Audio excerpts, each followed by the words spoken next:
I am the Space Quest historian.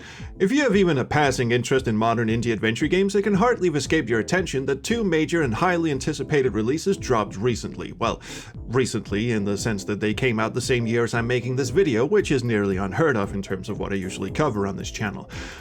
What's even more impressive is that these two games came out almost simultaneously. First, Rosewater by Gruntislav Games released on March 27th in this foul year of our AI overlords of 2025, and less than a month later, Old Skies by Wadjet Eye Games shot out of the gate on April 23rd. Both games spent about half a decade in development, so it's an amusing coincidence that they both seem to land so close to each other. And you may be wondering why I'm tackling both of these games in a single video, because on the surface they couldn't be more different. Rosewater is set in the American Wild West circa 1880, whereas Old Skies is a time travel sci-fi story that's mostly centered in a high-tech futuristic world. But the two games have a lot in common in terms of narrative design and gameplay, and to me they sort of exemplify the new canon of modern adventure games for good and bad. So instead of just telling you what the games are about and how they play and whatever nitpicky details about them I can blow up and over-exaggerate for comedic purposes like I normally do, I'm going to keep things a bit abstract here. I'm just going to talk about them from a general standpoint. Although you would be wise to stop this video and go play both of these games first if you haven't, because as usual there's going to be some spoilers for both games. Right. Since you haven't switched the video off yet, I'm gonna assume you're already familiar with what these two games are about, but just in case you need to get up to speed, or if you don't care about spoilers, here's a quick summary. Rosewater follows a reporter named Harley Leger on a road trip from the titular town of Rosewater to the proto-industrial city of El Presidio on the hunt for the treasure of a reclusive research scientist named Dr. Bennett Clark. Along for the ride are her 5 companions, Gentleman Jake Ackerman, a smug, smooth-talking sack of shit, his assistant gunslinger Danny Luo, who totally doesn't give off Greek protege vibes in the slightest, if you know what I mean, a Native American healer named Nadine Redbird, who has no real personality to speak of other than being able to passive-aggressively judge people from a great distance, a Spanish revolutionary named Phil Marquez, whose predominant talents in life include playing the guitar, drinking tequila, and blowing shit up, and Lola Johnson, a surly coach driver who gets roped into ferrying this unlikely posse across the state, primarily because they're fucking paying her to do so. It's essentially a road movie in adventure game form, and as such, the narrative is broken up into several smaller vignettes of situations that the characters run into along their journey. Meanwhile, in Old Skies, we play as Fia Quinn, an agent for the time travel company Chronozen that specialize in taking people's money to bring them back in time and do whatever they want to do, sort of like a brief weekend retreat but in a different time period. Throughout the game, Fia takes several clients to the time period of their choosing and spends the vast majority of the game fixing whatever messes her clients leave her in, because it turns out taking ordinary people to different time periods and letting them run around interacting with history is a pretty fucking terrible idea. Structurally, it's the same narrative setup as Rosewater in that most of these missions, or whatever you want to call them, are little self-contained mini-adventures where Fia is usually stuck babysitting some asshat who can't keep his or her shit together until she finally pulls through and returns to her presence, ready to continue the next day with another mission. This sort of episodic nature is what I like to call puzzle arenas. As the player, you're essentially thrown into a closed-off area consisting of just a few locations, and the game won't let you progress or even backtrack to previously visited areas until you've completed whatever tasks are required for the current area. In Rosewater, these arenas are framed as stops along the way, where Harley and her companions meet various individuals whose problems suddenly become Harley's problems, such as an archaeologist who's so fucking useless at her job that you have to do it for her, or a theater troupe of unmitigated idiots who are trying to put on a show but can't get their shit together. Other times they're little vignettes of one of Harley's companions who will ask her to help them with some issue that fleshes out their character and tells you more about what makes them tick. Meanwhile, the arenas in Old Skies are the different time periods that Fia's clients take her to, and because you're there on their behalf, you can't just go back to your own time period and take a breather because, well, you're on the job. So instead, you have to walk around, wait for them to inevitably fuck up in some way, which usually doesn't take very long, and then clean up whatever mess they make. This is a far cry from how classic adventure games from the quote-unquote golden age of the late 80s and early 90s were structured, where you typically have a game world that started small but gradually expanded as you progressed through the story, and for the most part would let you backtrack to any point you'd previously been to see what might have changed since you were last there. Now, I'm not saying one approach is better than the other because they both have merits. The classic adventure games felt like you were exploring a whole world that only kept getting bigger and bigger, whereas modern day adventure games like today's two contenders have more tightly paced narratives at the expense of the player's freedom to move about.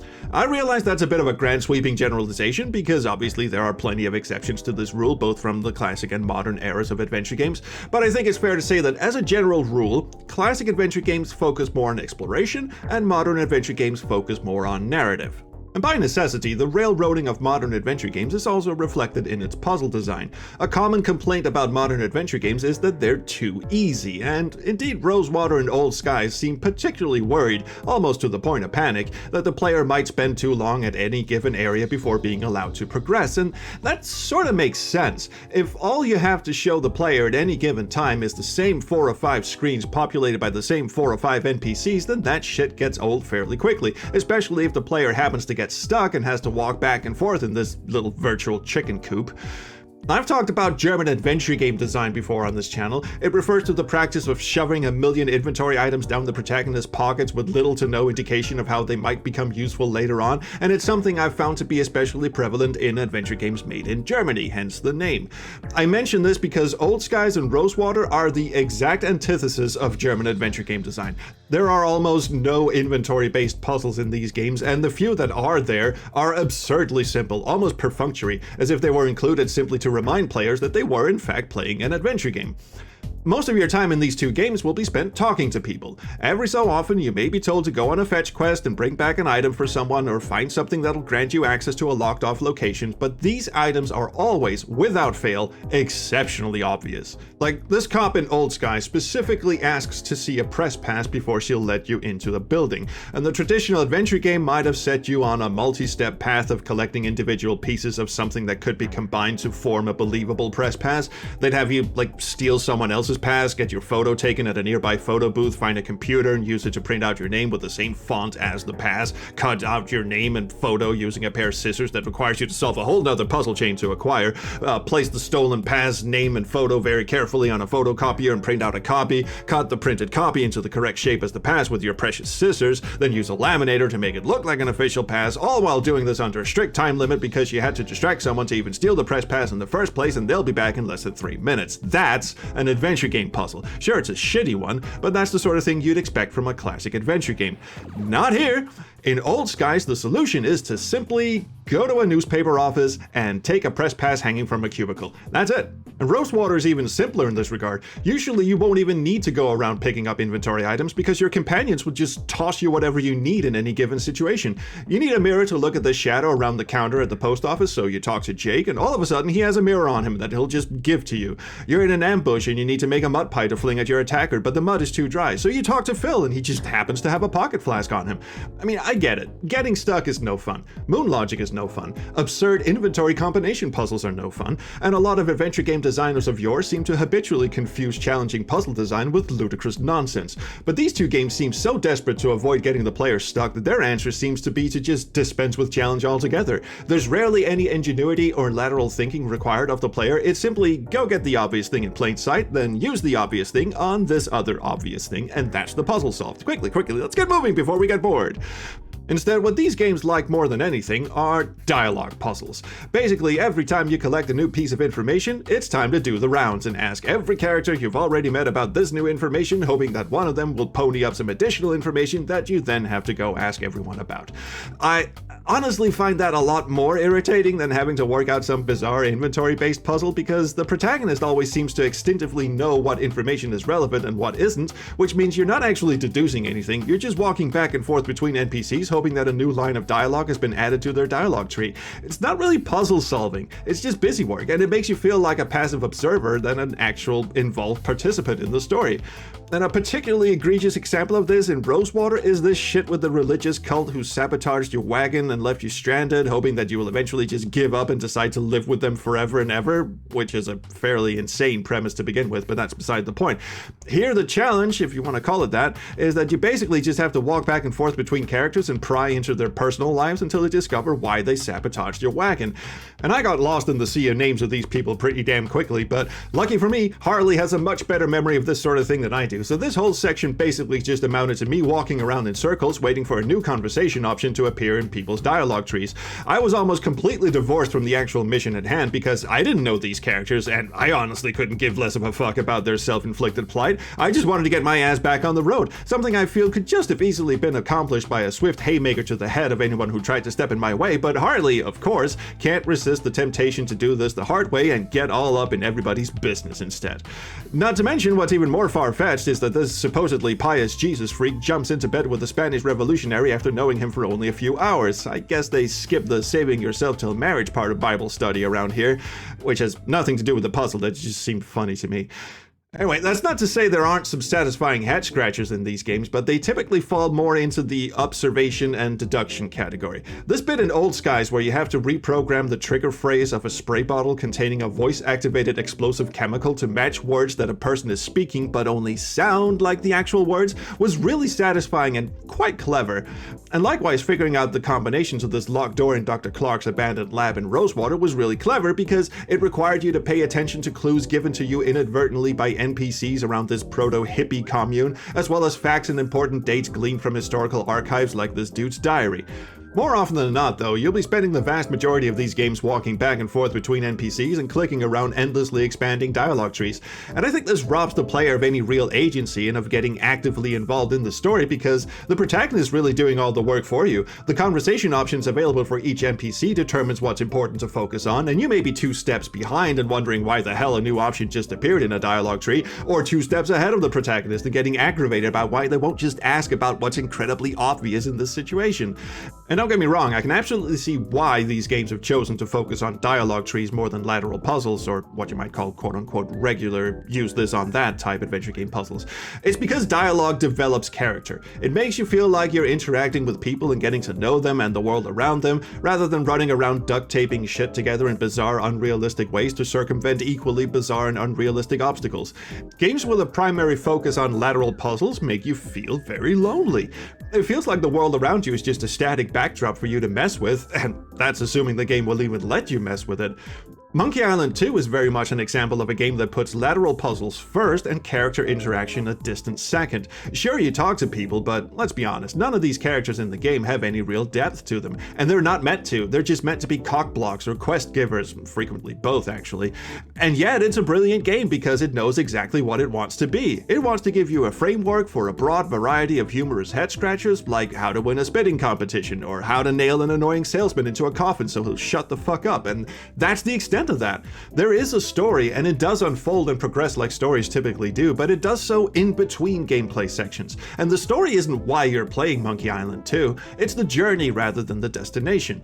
But not these two. Here the story is paramount and everything else comes second. It seems like any action that doesn't immediately advance the plot in a meaningful way has been mercilessly pruned from their design. Hence the massive focus on dialogue, because dialogue advances plot and duct taping shit together doesn't. And I mentioned loneliness earlier, and there's one thing for goddamn certain if you're playing Rosewater or Old Skies. You will never be lonely. Rosewater is built entirely on the concept of having constant companionship. Indeed, the selling point of the game is that your relationship with your companions influence the story in rather drastic ways. The game will frequently have several of your companions throw suggestions at you on how to proceed, and it's up to you to be the deciding vote. And obviously, picking someone's idea over someone else's is going to influence your relationship with those characters, and the game does indeed keep track of how many buddy points you score with each of your companions. Crucially, there's no way to utterly fail at this and make everybody hate you. It works more like a balancing scale. If you butter up to someone, it'll make someone else feel less about you. Not only does this mean that the puzzles have multiple solutions depending on whose ass you're kissing the most, entire set pieces will be swapped out, meaning that there is in fact no way to see everything the game has to offer in a single playthrough. That's impressive. I mean, like really impressive. This sort of branching narrative shit is exactly what I'm talking about when I say that adventure games are the next evolutionary step in storytelling. I've been saying that since I was a kid in the early 90s, although perhaps not as eloquently. I never read a lot of books as a kid. I didn't really watch a lot of movies either. I get bored too easily with passive entertainment. Adventure games, however, keep me fucking engaged because I have to work to see the ending of the story, and it feels like an accomplishment when I finally do reach that end. I mean, sure, I was a dumb kid who frequently had to use walkthroughs, and still do because I'm not actually any fucking good at playing games, but they still keep me engaged, which is more than I can say for quote-unquote popular forms of entertainment. So let's be real here, I would have fucking killed for a game like Rosewater back in the days. The fact that there are multiple ways to see the story entices me to replay the game over and over again because of my galloping FOMO, and none of the paths seem arbitrary or forced. A lot of thought went into this, and I mean a lot. I can see why this game took fucking ages to make. But the whole companion thing has its caveats. For one, it seems really bizarre that Harley, our protagonist, seems to be the only person in the group who actually gets shit done, even though she's arguably the least qualified to deal with the tribulations of the open road, and yet whenever there's the slightest whiff of an obstacle ahead, everyone else just hangs back and scratches their asses waiting for Harley to do something. I understand that the point is for Harley to either strengthen or weaken her relationship with these characters depending on her actions, so of course you need to be in control of Harley in order to make those decisions. But the trouble with having companions is that they need to be, for lack of a better word, incapacitated in a way, so it makes sense that the player character is the one doing all the work. Let's look at a couple of examples from other games. Joey in Beneath the Steel Sky is limited by being a robot with no arms, so all he can do is offer advice and use his mounted welding torch to cause a bit of occasional damage. Max in Sam & Max just doesn't give a fuck about what's going on around him unless you explicitly instruct him to get involved. And Sophia in Fate of Atlantis, well, she is more capable, but she usually just hangs back or gets kidnapped, so big manly man Indy can be the hero. The companions in Rosewater, however, are all very much able-bodied and often, as I said, a lot more qualified to take point than Harley is, so the excuses for her to be the de facto problem solver starts getting a bit contrived, at least from a plot standpoint. I mean, Danny here wants to build a memorial for his dead buddy, and okay, sure, I'll lend a hand, but lending a hand apparently means scooting up and down this riverbed picking out flowers and rocks while Danny just stands there and shakes his head at your efforts because they don't look right. Look, I sympathize and all that, but dude, this is your fucking memorial, dude. How about you get off your fucking ass and build this fucking thing yourself? I'm just saying it gets a bit weird at times. Surely there must have been some way to make Harley not be the constant focal point in every given scenario and still find ways to tip the scales any which way, but I'll be damned if I can think of one. Anyway, Old Skies handled the ideas of companions a bit differently. Fia, the protagonist, is basically babysitting a parade of clients across time and space, so they don't act like companions. They're more like walking liabilities because apparently they can't go 5 minutes without causing some major fucking temporal catastrophe. She does have a constant companion though, and that's Nazo, her contact back at headquarters, who seemingly watches her day and night, even when she's getting ready for bed, which is a little fucking creepy if you ask me. But she can also phone him up at any time, and his primary function in terms of gameplay is to act as a hint giver for when the player gets stuck, as if that would ever happen, and also to Deus Ex Machina her out of tight spots by magicking up new abilities and items for her. Nazo is more like a traditional companion like Joey in Beneath the Steel Sky, since he's not actually capable of interacting with the environment in a physical way. He still gets on the horn unprompted fairly frequently to tell you exactly where to go and what to do, which gets a little annoying. I mean, like, give me a breather, dude. If it wasn't for the fact that the voice actor does an absolutely fantastic job with the character, seriously, I could listen to this dude all day. He does an amazing job. Easily the best character in the game. Sorry, Sally. Second. Very close second. Plant Master. Anyway, if it wasn't for the voice, I would have told him to fuck off and leave me alone about a third of the way through the game. And this also has the unfortunate side effect of railroading the plots even further. Between having these confined puzzle arenas and having your companions constantly telling you where to go and what you're meant to be doing means that you're always at the mercy of where the plot needs to go, and you basically have no choice in the matter. You can't put one objective to the side and focus on another because there's only one goal in sight at any given time, and if you're not on that train, it's basically just gonna sit there and wait at the station until you get your ass moving. And this isn't something that's unique to these two games. I see this in a lot of modern adventure games. I said before that I believe adventure games are the logical next step in the evolution of storytelling, and I still believe this is true, but one of the things I loved the most about adventure games when I was a kid was that they gave you the freedom to shape the story however you wanted to, within reason. Adventure games used to get lambasted if they were too linear. It was seen as a detriment, and now it's the norm. It seems people don't want to go exploring, or at least these games assume they don't want to. They just want to get you from point A to point B as quickly as possible possible, and any roadblocks along the way, what we used to call puzzle solving, had better be simple and unobtrusive. There's this constant need for instant gratification, to feel like you're doing nothing but making progress. The journey is no longer the point, it's getting to the end as quickly as possible and being able to check this game off your list. And to be clear, I'm not blaming Gruntislav or Wadjet for this. I can see why their games are like this. Dave Gilbert, who designed Old Skies, is a storyteller first and foremost, and he's gone on record saying he doesn't actually really care for puzzles all that much. Meanwhile, Francisco Gonzalez, the guy behind Rosewater, is more interested in game mechanics and variable outcomes than telling a story, broadly speaking, of course. If you held a gun to my head, I'd say Old Skies has the better story of the two because it has more of a traditional beginning, middle, and end structure, which instantly feels more familiar. In contrast, Rosewater feels a lot more episodic, although both games could be described as episodic, but Rosewater especially, given that none of the stops along the way have any connection to each other, and the majority of the game, everything from when you leave the town of Rosewater at the beginning until you arrive at El Presidio at the end, has practically no connection to the main plot itself. I've seen some people compare Rosewater to binging a television series rather than a traditional long-form story, and yeah, I can see that. I just wish I'd known that going in. I think it would have made my experience a little less confusing, because I was constantly thinking, yes, this is nice, but what does this have to do with this Dr. Clark guy we're supposedly after? That said, I think Rosewater is the better game in terms of actual gameplay because, well, that whole thing with the companion popularity contest, but also because, despite its very episodic nature, each segment of the game feels very unique, almost like you're getting 10 short games for the price of one long one. As far as puzzles go, I'd say they're about equal. Both fall prey to the doing the rounds dialogue puzzles way too often, but the part where you're actually solving puzzles seem about equal. Goddamn, how long is this video anyway? Time to wrap this up. Like I said, none of the gripes I have are exclusive to these two games. Rather, I think these games are just emblematic of where the point-and-click adventure game genre is headed, and has been heading for a very long time now. We've reached the point where we're so afraid of people getting stuck and having to actually work out problems for themselves that we're streamlining these games to the point where you're just getting dragged along on a leash and pretty much told exactly what you need to do. The term linear doesn't even begin to cover it. Maybe it's a result of too many games coming out these days that developers want to put as few roadblocks between the beginning and the end of the story so people don't lose interest and go off and play a different game.